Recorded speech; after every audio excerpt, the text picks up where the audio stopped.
भारत के 10 बहादुर राजा बनाए रखी भारत की आन। बाण और शान। राणा प्रताप ने मुगल सम्राट अकबर के खिलाफ महान संघर्ष किया था।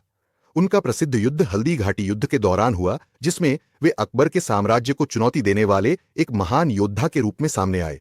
चंद्रगुप्त मौर्य ने मौर्य साम्राज्य की नींव रखी और सम्राट सिकंदर के साम्राज्य को चुनौती दी। उन्होंने पाटलिपुत्र, आज का पटना, को राजधानी बनाकर भारत में एक सशक्त प्रशासन स्थापित किया। समुद्रगुप्त को महानतम गुप्त सम्राट कहा जाता है। उनका युद्ध कौशल और विजयों ने गुप्त साम्राज्य को समृद्ध किया। उन्होंने भारत के उत्तरी हिस्से से लेकर दक्षिणी क्षेत्रों तक अपनी विजय यात्रा की थी। शिवाजी महाराज ने मराठा साम्राज्य की नींव रखी और मुगलों से मुकाबला किया। उनका गुरिल्ला युद्ध की रणनीति आज भी प्रसिद्ध है। उन्होंने हिंदवी स्वराज की स्थापना का संकल्प लिया। हर्षवर्धन ने उत्तरी भारत में अत्यधिक प्रभावशाली शासन किया। उन्होंने हुणों के आक्रमणों को सफलतापूर्वक नाकाम किया और पूरे भारत में अपने साम्राज्य का विस्तार किया। अशोक मौर्य साम्राज्य के सबसे महान सम्राटों में से एक थे।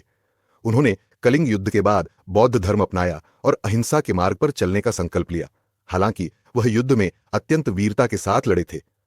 रानी लक्ष्मीबाई ने 1557 के विद्रोह में भारतीय स्वतंत्रता संग्राम का नेतृत्व किया।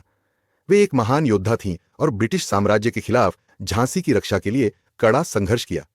बुद्धिवर्धन ने चोल साम्राज्य का विस्तार किया और दक्षिण भारत में अपनी शक्ति का लोहा मनवाया।